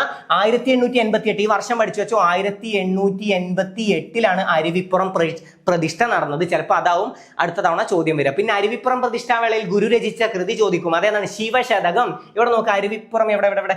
അരുവിപ്പുറം ശിവപ്രതിഷ്ഠയാണ്. ശിവപ്രതിഷ്ഠ അത് വെച്ച് കണക്ട് ചെയ്യുക. ശിവശതകം. ഓക്കെ, ശിവശതകം. അരുവിപ്പുറം ശിവപ്രതിഷ്ഠ. ശിവശതകം. അപ്പൊ അതും കിട്ടി. കേരളത്തിലെ ആദ്യത്തെ ദേശീയോദ്യാനം നമുക്കൊക്കെ അറിയാം, ഇരവിക്കുളം ദേശീയോദ്യാനമാണ്. കേരളത്തിലെ ആദ്യത്തെ ദേശീയോദ്യാനം ഇരവിക്കുളം ദേശീയോദ്യാനം. പഠിച്ചു വെച്ചോട്ടോ. ഇരവിക്കുളം. അപ്പൊ അടുത്ത് നോക്കാം. ഗുരുവായൂർ സത്യാഗ്രഹത്തിന്റെ വോളണ്ടിയർ ക്യാപ്റ്റൻ. ഇതും ഞാൻ പറഞ്ഞിരുന്നു, ചോദ്യം വരും. ഗുരുവായൂർ സത്യാഗ്രഹത്തിന്റെ വോളണ്ടിയർ ക്യാപ്റ്റൻ ആരാണ്? AK ഗോപാലനാണ് കേട്ടോ. AK ഗോപാലനാണ്. പട്ടിണി ജാഥ നയിച്ചത് ആരെന്ന് ചോദിക്കും. AK ഗോപാലനാണ്. പാവങ്ങളുടെ പടത്തലവൻ ആരെന്ന് ചോദ്യം വരും. AK ഗോപാലനാണ്. കേരളത്തിലെ ഏറ്റവും ആഴമുള്ള തുറമുഖം നമുക്കൊക്കെ അറിയാം, വിഴിഞ്ഞം തുറമുഖമാണ് അല്ലെ? വിഴിഞ്ഞം തുറമുഖം അതൊക്കെ എല്ലാവർക്കും അറിയുന്ന കാര്യമായിരിക്കും, സിമ്പിൾ ആയിട്ട് കിട്ടും അല്ലെ? ഈ അടുത്ത് നമ്മൾ അറിഞ്ഞതാണ് അതിനെ പറ്റിയിട്ടൊക്കെ. അപ്പോൾ വിഴിഞ്ഞം തുറമുഖമാണ് കേരളത്തിലെ ഏറ്റവും ആഴമുള്ള തുറമുഖം. ഇന്ത്യയുടെ രണ്ടാമത്തെ ആണവോർജ ബാലിസ്റ്റിക് അന്തർവാഹിനി ഓപ്ഷൻ C ആണ് INS അരിഘാത്. അപ്പൊ ഉത്തരം കിട്ടണം. ഇത് കൺഫ്യൂഷൻ വരാൻ വേണ്ടിയിട്ടാണ് ഓപ്ഷൻ എയിൽ അരിഹന്ത് എന്ന് കൊടുത്തിട്ടുള്ളത്. ഓക്കെ, അപ്പൊ ശ്രദ്ധിച്ച് വായിക്കാട്ടോ. അറിയാത്തവരാണെങ്കിൽ ഒരുപാട് പേര് അത് സ്കിപ്പ് അടിച്ചിട്ടുണ്ടാവും, കുഴപ്പമില്ല. അറിയാത്തത് സ്കിപ്പ് ചെയ്തോട്ടോ, അറിയാത്തത് വിട്ട് കളഞ്ഞു. അറിയാത്ത മാർക്ക് നമുക്ക് വേണ്ട, കാരണം അത് നെഗറ്റീവ് മാർക്കായിട്ട് ഇങ്ങനെ തന്നെ വന്ന് അടിക്കും. അപ്പൊ അതിന് വേണ്ടിയിട്ടാണ് ഞാൻ അതിന് മുമ്പ് ഗ്രൂപ്പിൽ നിങ്ങൾക്ക് വോയിസ് ഒക്കെ ഇട്ട് തന്നിട്ടുണ്ടായിരുന്നു. അറിയാത്തത് നിങ്ങൾ ആൻസർ ചെയ്യരുത് എന്നൊക്കെ പറഞ്ഞ കാര്യങ്ങളൊക്കെ പറഞ്ഞിട്ടുണ്ടായിരുന്നു. ഒരുപാട് പേര് അറിയാത്ത വിട്ട് കളഞ്ഞു എന്നൊക്കെ പറഞ്ഞു. അവർക്കൊരു കോൺഫിഡൻസിൽ എക്സാം എഴുതാൻ പറ്റിയെന്ന് പറഞ്ഞു. അത് കേട്ടതിൽ തന്നെ ഒരുപാട് സന്തോഷം. കാരണം മുമ്പുള്ള എക്സാം അല്ലാതെ ഇതിലൊരു ചേഞ്ച് വന്നിട്ടുണ്ടെന്ന് അറിയാൻ കഴിഞ്ഞതിൽ ഒരുപാട് സന്തോഷമുണ്ട്. ഓക്കെ, ഇനി താഴെ തന്നിരിക്കുന്നവയിൽ ശരിയായ ജോഡികൾ ഏതെല്ലാം? ഇത് നമ്മൾ പഠിച്ചതാണ്, ഞാൻ പറഞ്ഞിട്ടുണ്ട്. സമത്വ സമാജം, സമപന്തി ഭോജനം. സമന്ന് കണ്ട ആരിനെ ആലോചിക്കണം? വൈകുണ്ഠ സ്വാമികളെ ആലോചിക്കണം. ഇവിടെ സമത്വ സമാജം കൊടുത്തിരിക്കുന്നത് മന്നത്ത് പത്മനാഭൻ. തെറ്റാണ്. ഓക്കെ, മന്നത്ത് പത്മനാഭൻ അല്ല. അപ്പൊ അതെന്താണ്? തെറ്റാണ്. പിന്നെ VT ഭട്ടതിരിപ്പാട് യോഗക്ഷേമ സഭ, ഇതിനും ഞാൻ കോഡ് പറഞ്ഞിട്ടുണ്ടായിരുന്നു അല്ലേ? അടുക്കളയിൽ കടന്ന് നിരകിക്കുന്ന സ്ത്രീകൾക്ക് എപ്പോഴും കണ്ണീരും കിനാവുമാണ്, അതാണ് അവരുടെ യോഗം അല്ലേ? അങ്ങനെ കണക്ട് ചെയ്യാൻ ഞാൻ പറഞ്ഞിട്ടുണ്ടായിരുന്നു. ഒരുപാട് സ്ത്രീകളുടെ ജീവിതം അടുക്കളയിൽ കടന്ന് നിരകിക്കുകയാണ്. അടുക്കളയിൽ കടന്ന് നിരകിക്കുക എന്ന് ഞാൻ പറഞ്ഞത് എന്താണ്? അടുക്കളയിൽ നിന്ന് അരങ്ങത്തേക്ക് എന്ന നാടകം രചിച്ചത് VT ഭട്ടതിരിപ്പാടാണ്. കണ്ണീരും കിനാവും അദ്ദേഹത്തിന്റെ ആത്മകഥയാണ് അല്ലേ? അവർക്ക് എപ്പോഴും കണ്ണീരും കിനാവുമാണ്. കാരണം എന്താണ്? അതാണ് അവരുടെ യോഗം. യോഗം എന്താണ്? യോഗക്ഷേമ സഭ. അപ്പൊ ഇത് ശരിയാണ്. കുമാരഗുരുദേവൻ ആത്മവിദ്യാസംഘം ഞാൻ പറഞ്ഞു തന്നിട്ടുണ്ടായിരുന്നു. ആത്മ, തായും മായും കൂടിച്ചേരുന്നു, ആത്മ. അതുപോലെ തന്നെ വാക്ബ, ഗായും ബായും കൂടിച്ചേരുന്നു, വാക്ബടാനന്ദനാണ് ആത്മവിദ്യാസംഘം. അപ്പൊ ഇതും തെറ്റാണ്. ഇവിടെ ചോദിച്ചിട്ടുള്ളത് ശരിയായ ജോഡിയാണ്. അപ്പൊ 2ഉം 4ഉം ആവും ശരി. KP കറുപ്പനാണ് അരയ സമാജം. ഞാൻ പറഞ്ഞു തന്നിട്ടുണ്ടായിരുന്നു കറുത്ത അരയന്നത്തിന് ആലോചിക്കാൻ. നമ്മൾ എപ്പോഴും അരയന്നം എന്ന് ആലോചിക്കുമ്പോൾ വെളുത്ത അരയന്നത്തിന് ആലോചിക്കരുത്, കറുത്ത അരയന്നം എന്ന് ആലോചിക്കണം എപ്പോഴും. അപ്പൊ ഉത്തരം കിട്ടും. അരയ സമാജം പണ്ഡിറ്റ് KP കറുപ്പനാണ്. ഉത്തരം 2ഉം 4ഉം ആണ്. ഓപ്ഷൻ B ആണ് നമ്മുടെ ഉത്തരം. സ്വാതന്ത്ര്യാനന്തരം ഒരു ഒളിമ്പിക്സിൽ ഇന്ത്യക്കായി 2 മെഡലുകൾ നേടുന്ന ആദ്യ താരം. അത് നമ്മൾ പഠിച്ചതാണ്. ഒളിമ്പിക്സിന്റെ ക്ലാസ് ഒക്കെ ഞാൻ ഇട്ട് തന്നിട്ടായിരുന്നു. അതിലൊക്കെ റിപ്പീറ്റ് ചെയ്ത് ഞാൻ പറയുന്നുണ്ട്. മനു ഭാക്കർ. ഓക്കെ, മനു ഭാക്കർ ആണ് കേട്ടോ, മനു ഭാക്കർ. കേരളത്തിലെ മദൻ മോഹൻ മാളവ്യ എന്നും ഭാരത കേസരി എന്നും അറിയപ്പെടുന്ന സാമൂഹ്യ പരിഷ്കർത്താവ്. ഞാൻ ഒരുപാട് തവണ റിപ്പീറ്റ് ചെയ്ത് നിങ്ങൾക്ക് തന്നെ വെറുത്തു പോയൊരു കാര്യമാവും. അതുകൊണ്ട് അത് ക്വസ്റ്റ്യൻ വന്നു. ഓക്കെ, പലരും അത് ആൻസർ ചെയ്തിട്ടുണ്ടാവുമെന്ന് വിശ്വസിക്കുന്നു. എന്താണ്? കേരളത്തിലെ മദൻ മോഹൻ മാളവ്യ എന്ന് അറിയപ്പെടുന്നത് ആരെന്ന് ഞാൻ പറഞ്ഞു തന്നു. അദ്ദേഹത്തിന് അങ്ങനെ വിശേഷിപ്പിച്ചത് ആരെന്ന് ഞാൻ പറഞ്ഞു തന്നു. ഓക്കെ, അപ്പൊ അതെന്താണ്? മന്നത്ത് പത്മനാഭനാണ്. ഈ മദൻ മോഹൻ മാളവ്യ എന്താണ് അറിയപ്പെടുന്നത്? ശരിക്കത്തെ മദൻ മോഹൻ മാളവ്യ എന്താണ്? യാചകരുടെ രാജകുമാരൻ എന്നറിയപ്പെടുന്ന ആരാന്ന് വെച്ചാൽ അത് മദൻ മോഹൻ മാളവ്യാണ്. കേരള മദൻ മോഹൻ മാളവ്യ എന്നറിയപ്പെടുന്നതാണ് മന്നത്ത് പത്മനാഭൻ. ഭാരത കേസരി എന്നറിയപ്പെടുന്നതും മന്നത്ത് പത്മനാഭൻ. കേരള മദൻ മോഹൻ മാളവ്യ എന്ന് അദ്ദേഹത്തിനെ വിശേഷിപ്പിച്ചത് ആരെന്ന് ചോദ്യം വന്നാൽ അത് സർദാർ KM പണിക്കർ. പഴശ്ശിരാജയെ, അത് അടുത്ത പ്രാവശ്യം ചിലപ്പോൾ ചോദ്യം വരും. പഴശ്ശിരാജയെ കേരള സിംഹം എന്ന് വിശേഷിപ്പിച്ചത് ആരെന്ന് ഒരുപക്ഷെ ചോദ്യം വരും. അല്ലെങ്കിൽ പഴശ്ശിരാജയുടെ ജീവിതത്തെ അതിവൃതമാക്കി കേരള സിംഹം എന്ന ചരിത്ര നോവൽ രചിച്ചത് ആരെന്ന് ചോദ്യം വരും. സർദാർ KM പണിക്കരാണ്. ചിലപ്പോൾ അടുത്ത പ്രാവശ്യം ഒന്ന് പ്രതീക്ഷിച്ചിട്ട് പോയിക്കോ. ഒരുപക്ഷെ വന്നാലോ, ചിലപ്പോൾ ബിരിയാണി കിട്ടിയാലോ. അപ്പോൾ പഠിച്ചിട്ട് പോയിക്കോ. പിന്നെ 2ാം പഴശ്ശി കലാപ സമയത്തെ തലശ്ശേരി സബ് കളക്ടർ ആരാന്ന് ചോദ്യം വരും. അത് TH ബാബർ ആണ്. Thomas Harvey Babur. ഓർത്തു വെക്കാലോ, ബാർബർ. തലശ്ശേരി സബ് കളക്ടറാണ്. തലയിൽ മുടിയുണ്ട്, മുടി വെട്ടാൻ ബാർബർ വേണം. ഓർത്തോ. ഓക്കെ, അപ്പൊ മന്നത്ത് പത്മനാഭൻ അതും കഴിഞ്ഞു. 55ാമത്തെ ചോദ്യം.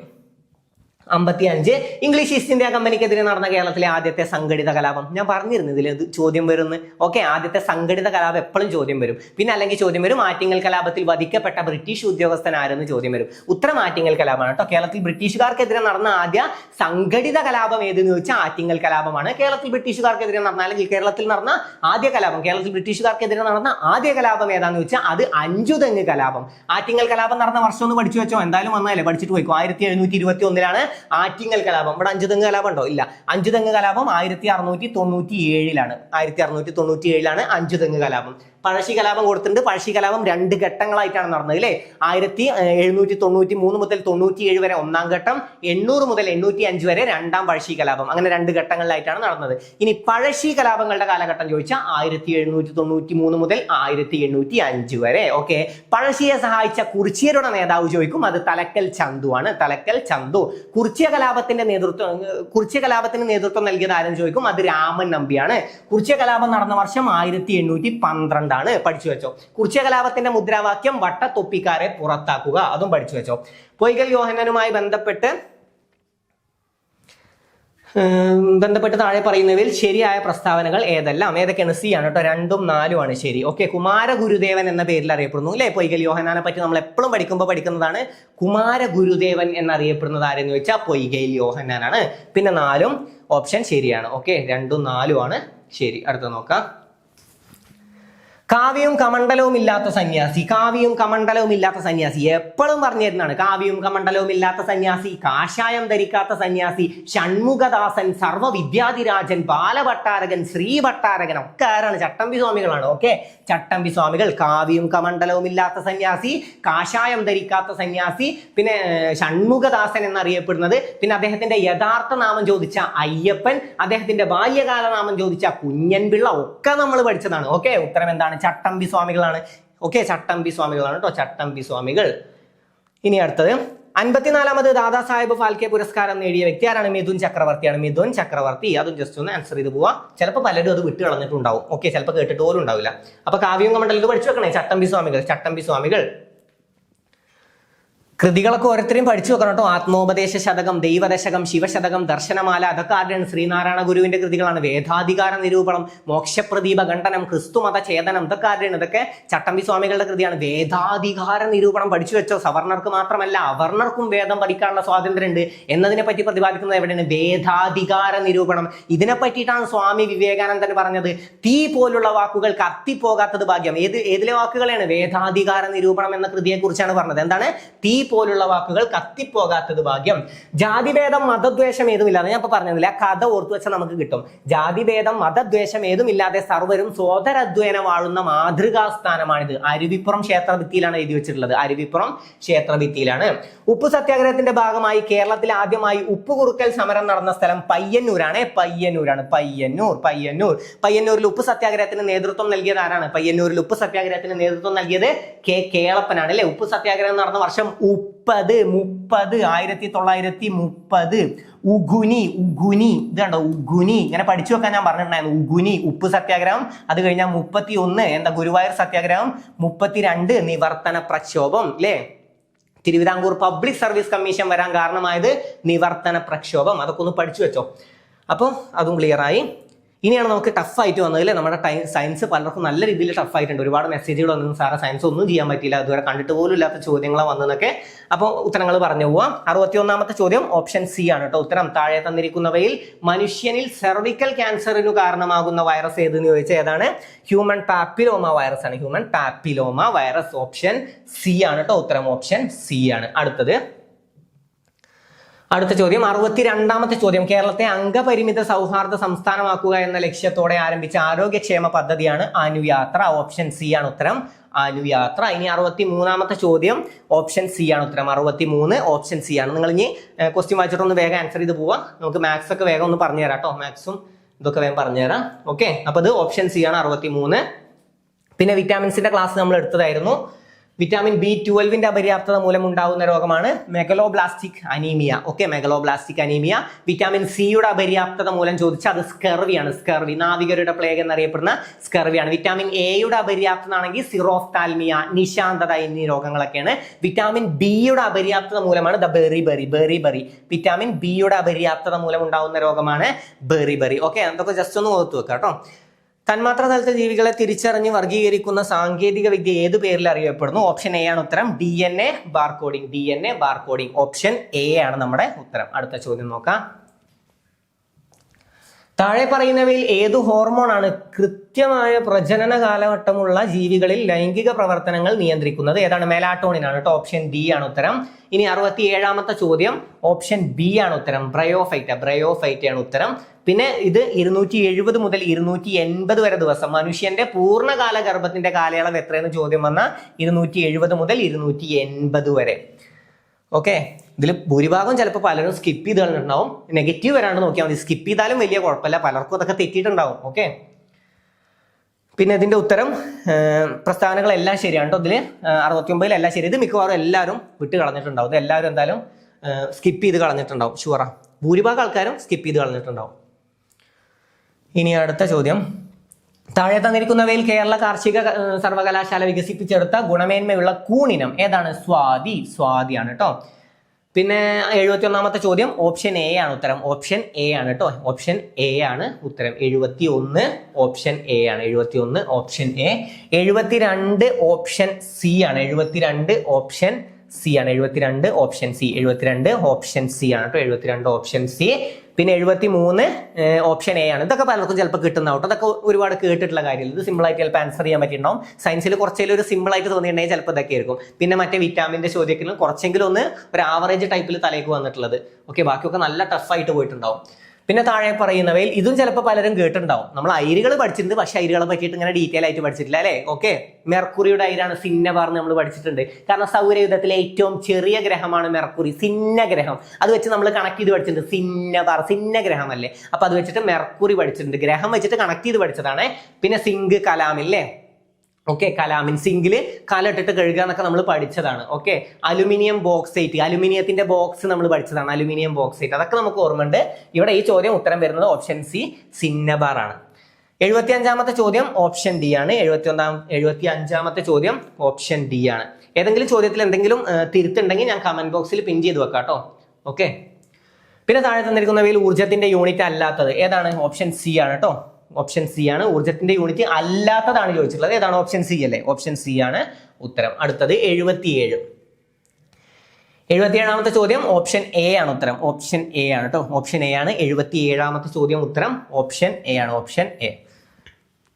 ഇതൊക്കെ മിക്കവാറും സ്കിപ്പ് ചെയ്ത് കളഞ്ഞിട്ടുണ്ടാവും. പിന്നെ ഇത് ജലമാണ് ഉത്തരം വരുന്നത്. 78ാമത്തെ ചോദ്യം ജലമാണ് കേട്ടോ ഉത്തരം വരുന്നത്. 78ാമത്തെ ചോദ്യം ജലമാണ് ഉത്തരം വരുന്നത്. 79 1 2 3 എല്ലാം ശരിയാണ് ഇതിൽ. ഓക്കെ, ഇതിലെല്ലാം ശരിയാണ്. 79ാമത്തെ ചോദ്യം ഓപ്ഷൻ ഡി ആണ് നമ്മുടെ ഉത്തരം വരുന്നത്. അടുത്തത് ഇനി 80ാമത്തെ ചോദ്യം ഓപ്ഷൻ ഡി ആണ്. 80ാമത്തെ ചോദ്യത്തിലും ഓപ്ഷൻ ഡി ആണ്. ഭൂമിക്ക് ചുറ്റും കറങ്ങുന്ന ഒരു ഉപഗ്രഹത്തിന്റെ സ്ഥിതികോർജം ഇ ആണെങ്കിൽ അതിന്റെ ഗതികോർജവും ആകെ ഊർജവും എത്ര? ഏതാണ്? ഉത്തരം ഡി ആണ് വരുന്നത് കേട്ടോ. ഉത്തരം ഡി ആണ്. പിന്നെ ഇനി മാത്സ് പറഞ്ഞുതരാം. മാത്സ് 81 ഓപ്ഷൻ സി ആണ്. 81 ഓപ്ഷൻ സി ആണ്. പിന്നെ 82 ഓപ്ഷൻ ബി. 83 ഓപ്ഷൻ എ ആണ്. ഓക്കെ, കിട്ടിയല്ലോ. 82 ഓപ്ഷൻ സി ആണ്. Option C. 81 ഓപ്ഷൻ സി ആണ്. 82 ഓപ്ഷൻ ബി ആണ്. 83 ഓപ്ഷൻ എ ആണ്. അടുത്തത് 84 ഏതാണ്? ഓപ്ഷൻ ബി ആണ്. 84 ഓപ്ഷൻ ബി ആണ് കേട്ടോ. 84 ഓപ്ഷൻ ബി ആണ്. ഇത് പിന്നെ നമുക്ക് കിട്ടുമല്ലോ. 85 ഓപ്ഷൻ എ ആണ്. ഇതൊക്കെ സിമ്പിൾ ആയിട്ട് ഒന്ന് സാമാന്യം ഒന്ന് ജസ്റ്റ് ഒന്ന് നോക്കി നോക്കിയാൽ കിട്ടാനുള്ളതേ ഉള്ളൂ. കാരണം ഇത് സിമ്പിൾ അല്ലേ. ഓക്കെ, അത് ഓപ്ഷൻ എ കിട്ടിയിട്ടുണ്ടാവും. ഇത് നോക്ക്, ഇത് കണ്ടോ, ഇത് വെച്ച് കണക്ട് ചെയ്ത് കിട്ടൂലേ. കാരണം ഇത് ഇതിന്റെ ഉള്ളിലാണ്. ഓക്കെ, സ്ക്വയർ സർക്കിളിന്റെ ഉള്ളിലാണ്. അത് ഇപ്പുറത്തേക്ക് വരികയാണ്. അത് ഇപ്പുറത്തേക്ക് വരുമ്പോൾ സർക്കിൾ ഉള്ളിലും സ്ക്വയർ മേലെയാവണം. ഇവിടെ അതേപോലെയാണ്. സർക്കിളിന്റെ ഉള്ളിൽ ട്രയാങ്കിൾ വന്നു, ഇതാ ഇവിടേക്ക് പോയി ട്രയാങ്കിളിന്റെ ഉള്ളിൽ സർക്കിളായി. അതുപോലെ തന്നെയാണ് ഇത് ഇവിടേക്ക് പോകുമ്പോൾ ഇങ്ങനെ ഓപ്ഷൻ എ വരും കേട്ടോ. കിട്ടിയിട്ടുണ്ടാവും പലർക്കും. അടുത്തത് നോക്കാം. അടുത്തത് 86ാമത്തെ ഓപ്ഷൻ ഡി ആണ് ഉത്തരം. 87 സി. 128 ആണ് കേട്ടോ ഉത്തരം. 87 സി ആണ്. 88 ബി ആണ്. 88 ബി ആണ്. 89 കിട്ടിയിട്ടുണ്ടാവും. ഇത് കണ്ടോ, ഇതൊക്കെ മെന്റൽ എബിലിറ്റിയിൽ വരുന്നതാണ്. ഇത് ഇങ്ങനെ നിൽക്കുന്ന സാധനം പിന്നെ എങ്ങനെയാവും, പിന്നെ എങ്ങനെയാവും, പിന്നെ അത് ഇങ്ങനെ തിരിഞ്ഞു വരില്ലേ. ഓക്കെ, അപ്പൊ അത് ഇങ്ങനെ ഇങ്ങനെ ഇങ്ങനെ 4ആയിട്ട് നിൽക്കും. ഇവിടെ 1 2 3 3 കഴിഞ്ഞാൽ 4 ആണെന്ന് നമുക്കറിയാം. ഇനി അത് നേരെയാണ് നിൽക്കേണ്ടത്. അപ്പോൾ ഓപ്ഷൻ ബി നമുക്ക് ഉത്തരം കിട്ടും. അടുത്തത് 90ാമത്തെ ചോദ്യം ഓപ്ഷൻ ഡി ആണ്. 91 ഓപ്ഷൻ ബി ആണ്. 92 ഓപ്ഷൻ സി ആണ് ഉത്തരം വരുന്നത്. 3 നോക്കിയാലേ. ഓക്കെ, 90 ഒന്നും കൂടെ പറഞ്ഞുതരാം. ഓപ്ഷൻ ഡി ആണ് കേട്ടോ. ഓപ്ഷൻ ഡി ആണ്. 91 ഓപ്ഷൻ ബി ആണ്. പിന്നെ 92 ഓപ്ഷൻ സി ആണ്. ഓക്കെ, ഇനി അടുത്തത് ശ്രേണി. ഇതും സിമ്പിൾ ആണ്. ഇതൊക്കെ സിമ്പിൾ ആയിട്ട് കിട്ടുന്നതാണ്. 2 3 5 എന്നിങ്ങനെ തുടരുന്ന ശ്രേണിയുടെ അടുത്ത പദം ഏത്? ഇവിടെ 2 കഴിഞ്ഞാൽ 3 ആണ്. +1 അല്ലേ. +1. ഇവിടെ +2. പിന്നെന്താണ്? ഇനി +3 ആണ് വരിക. +3 പറയുമ്പോൾ 8 ആണ് ഉത്തരം വരിക. അപ്പൊ അതും കിട്ടിയിട്ടുണ്ട്. പിന്നെ ഇത് 40 സെന്റിമീറ്റർ ആണ്. ഓപ്ഷൻ എ ആണ് ഉത്തരം. പിന്നെ 95 ഓപ്ഷൻ ബി ആണ്. അപ്പൊ 94 ഓപ്ഷൻ എ, 95 ഓപ്ഷൻ ബി ആണ്. അടുത്തത് 96 ഓപ്ഷൻ ഡി ആണ് കേട്ടോ. 96 ഓപ്ഷൻ ഡി ആണ്. നമുക്ക് ഒരു മട്ട ത്രികോണത്തിന്റെ 2 കോണുകൾ തുല്യമാണെന്ന് പറയുമ്പോൾ തന്നെ കിട്ടും. 45 ഡിഗ്രിയാണ്. 2 കോണുകൾ 45 വരും. 2 കൂടെ 90 ആവും. പിന്നെ ഓൾറെഡി ഒരു ആംഗിൾ 90 ആയിട്ട് നിൽക്കുന്നുണ്ട്. നമുക്കത് അറിയുന്നതാണ്. ഓക്കെ, അപ്പൊ അതൊക്കെ സിമ്പിൾ ആയിട്ട് കിട്ടുന്നതാണ്. അതൊക്കെ സിമ്പിൾ ക്വസ്റ്റ്യൻ ആണ്. അപ്പൊ അതും കിട്ടും. പിന്നെ 97 ഓപ്ഷൻ ബി ആണ്. 97 പോയി. 97 ഓപ്ഷൻ ബി ആണ്. 97 ഓപ്ഷൻ ബി. 98 ഓപ്ഷൻ എ ആണ്. 97 ഓപ്ഷൻ ബി. 98 option A. 1 ആണ് ഉത്തരം. Option A 1. പിന്നെ 99 116 വരും. 116 ഓപ്ഷൻ എ ആണ് ഉത്തരം. 100 256 ഉത്തരം വരും. ഓപ്ഷൻ ബി ആണ്. ഓക്കെ, മാത്സ് പലർക്കും ചെറുതായിട്ടെങ്കിലും ഒന്ന് കുഴപ്പിച്ചിട്ടുണ്ടാവും. ചിലർക്ക് ഒരുപാട് ഇങ്ങനെ ചെയ്തു നോക്കി നല്ല ശീലമുള്ളവർക്കാണെങ്കിൽ മാത്സ് സിമ്പിൾ ആയിട്ടുണ്ടാവും. ഓക്കെ, കുറേയൊക്കെ സിമ്പിളായിട്ട് കിട്ടാനുള്ളതാണ് മാത്സിൽ, കുറച്ചൊക്കെ സിമ്പിളായിട്ട് കിട്ടാനുള്ളതുണ്ട്, എന്നാലും കുറേയൊക്കെ എബവ് ആവറേജ് ആണ്. സയൻസ് ഒക്കെ പ്രത്യേകിച്ച്, സയൻസ് പലർക്കും നല്ല രീതിയിൽ ടഫ് ആയിട്ടുണ്ട്. സയൻസ് കുറേയൊക്കെ ക്യാൻസൽ ചെയ്യല്ല, സ്കിപ്പ് ചെയ്ത് കളഞ്ഞു എന്നാണ് ഒരുപാട് ആളുകൾ മെസ്സേജ് അയച്ചത്. അറിയാത്തതാണെങ്കിൽ അങ്ങനെ വിട്ട് കളഞ്ഞു. കാരണം ഒരു ചാൻസും ഇല്ലാത്ത ടൈപ്പ് ചോദ്യങ്ങളൊക്കെയാണ് പലർക്കും വന്നിട്ടുള്ളത്. എങ്ങനെയും അവർക്ക് അങ്ങോട്ട് ഓർത്തെടുക്കാൻ പറ്റില്ല. അതായത് ചിലപ്പോൾ ഇതിൽ നിന്ന് ഇതാവില്ല, അങ്ങനെ ഓർത്തെടുക്കാൻ പോലും പറ്റാത്ത രീതിയിലാണ് ക്വസ്റ്റ്യൻസ് ഉള്ളത്. അപ്പോൾ അങ്ങനത്തെ ആണെങ്കിൽ വിട്ട് കളയുക, ബാക്കി വരുന്നിടത്ത് വെച്ച് കാണാം. നമുക്ക് വിധിച്ച മാർക്ക് എന്തായാലും നമ്മുടെ കയ്യിൽ വന്ന് എത്തുമല്ലോ. അപ്പോൾ നന്നായിട്ട് തന്നെ പഠിക്കാൻ പറ്റിയെന്ന് എല്ലാവർക്കും വിചാരിക്കുന്നു. എല്ലാവർക്കും നല്ല രീതിയിൽ എക്സാം അറ്റൻഡ് ചെയ്യാൻ പറ്റിയെന്ന് വിചാരിക്കുന്നു. അതിൽ സയൻസ് എല്ലാവർക്കും ഒരുപോലെ കേട്ടോ, ഭൂരിഭാഗം, അതായത് ഒരു 90% മേലെ ആളുകൾക്കും സയൻസ് നല്ല രീതിയിൽ തന്നെ ടഫ് ആയിട്ടുണ്ട്. എനിക്ക് മാത്രം ടഫായി ആലോചിച്ചിരിക്കേണ്ട, എല്ലാവർക്കും ടഫ് ആയിട്ടുണ്ട്. ഇനി നമുക്ക് കട്ട് ഓഫ് എത്ര വരും എന്നൊക്കെ നമുക്ക് അപ്പോൾ നോക്കാം. ഞാനൊന്നും പ്രെഡിക്റ്റ് ചെയ്യണമെന്നില്ല, കട്ട് ഓഫ് നമ്മൾ വിചാരിക്കുന്ന പോലെ ഒന്നും അല്ല വരിക. അപ്പോൾ അതിന് ഒഴിവിനൊക്കെ അനുസരിച്ച് അവർക്ക് വേണ്ട ആൾക്കാർ അതിനനുസരിച്ച് അവർ അതിനുവേണ്ടി എക്സാമിന് എത്ര ആൾക്കാരെ വേണോ അതിനനുസരിച്ച് അവർ കട്ട് ഓഫ് ഇടും. അപ്പോൾ അത് നമുക്ക് ഇവിടെ ഇരുന്ന് പ്രെഡിക്റ്റ് ചെയ്യാൻ പറ്റില്ല. ഞാൻ എന്തായാലും പ്രെഡിക്റ്റ് ചെയ്യുന്നില്ല.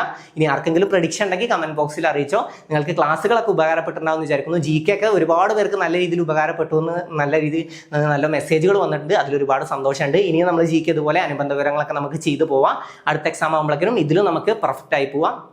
ഇതിലും നന്നായിട്ട് എക്സാം, ഇതിലും കോൺഫിഡൻസിൽ നമുക്ക് എക്സാം അറ്റൻഡ് ചെയ്യുന്നത് പോലെ അടുത്ത എക്സാമിലേക്ക് നമുക്ക് സെറ്റ് ആവാം. വാട്സപ്പ് ബാച്ചിലുള്ളവർക്കൊക്കെ നല്ല കോൺഫിഡൻസോട് കൂടി എക്സാം അറ്റൻഡ് ചെയ്യാൻ പറ്റിയിട്ടുണ്ടെന്നാണ് അറിയാൻ കഴിഞ്ഞത്. എല്ലാവരും മെസ്സേജ് അയച്ചിട്ടുണ്ടായിരുന്നു. ഭൂരിഭാഗം ആളുകളും മെസ്സേജ് അയച്ച് കാര്യം പറഞ്ഞു. കാരണം എത്രയൊക്കെ പലരും പറഞ്ഞത് ഒരുപാട് തെറ്റുകൾ വന്നു, എന്നാലും നല്ല കോൺഫിഡൻസിൽ അറ്റൻഡ് ചെയ്യാൻ പറ്റിയെന്ന് പറഞ്ഞു. കാരണം അവർക്ക് ടെൻഷൻ ഇല്ലാതെ നല്ല രീതിയിൽ ഫ്രീ ആയിട്ട് അറ്റൻഡ് ചെയ്യാൻ പറ്റിയിട്ടുണ്ടെന്ന് ഇന്നലെ കാര്യങ്ങൾ പറഞ്ഞു തന്നിട്ടുണ്ടായിരുന്നു. ഞാൻ എന്തൊക്കെ നിങ്ങൾ ശ്രദ്ധിക്കണം, അതിൽ അതുപോലെ നിങ്ങൾ എക്സാം അറ്റൻഡ് ചെയ്തിട്ടുണ്ടെങ്കിൽ നല്ല രീതിയിൽ നിങ്ങൾക്ക് എക്സാം അറ്റൻഡ് ചെയ്യാൻ പറ്റിയിട്ടുണ്ടാവും. എന്തായാലും അടുത്ത എക്സാം നല്ല രീതിയിൽ തന്നെ ഇതിലും അടിപൊളിയായിട്ട് തന്നെ എല്ലാവരും അറ്റൻഡ് ചെയ്യുക. എന്തായാലും ഇതിൽ തന്നെ എല്ലാവർക്കും നല്ല രീതിയിൽ നല്ല മാർക്ക് തന്നെ നേടാൻ സാധിക്കട്ടെ, നല്ല മാർക്ക് ഉണ്ടാവട്ടെ. എന്തായാലും കട്ട് ഓഫ് നിങ്ങൾക്ക് കിട്ടിയ മാർക്കിനെ കാട്ടി കുറച്ച് കുറവ് പറ്റേ നിങ്ങളൊക്കെ കട്ട് ഓഫിന്റെ മേലെ കയറി പോട്ടെ. അപ്പോൾ എന്തായാലും പ്രാർത്ഥിക്കാം. അപ്പോൾ ഇതുപോലെ മറ്റൊരു ക്ലാസ്സുമായിട്ട് നമുക്ക് വീണ്ടും കാണാം. താങ്ക്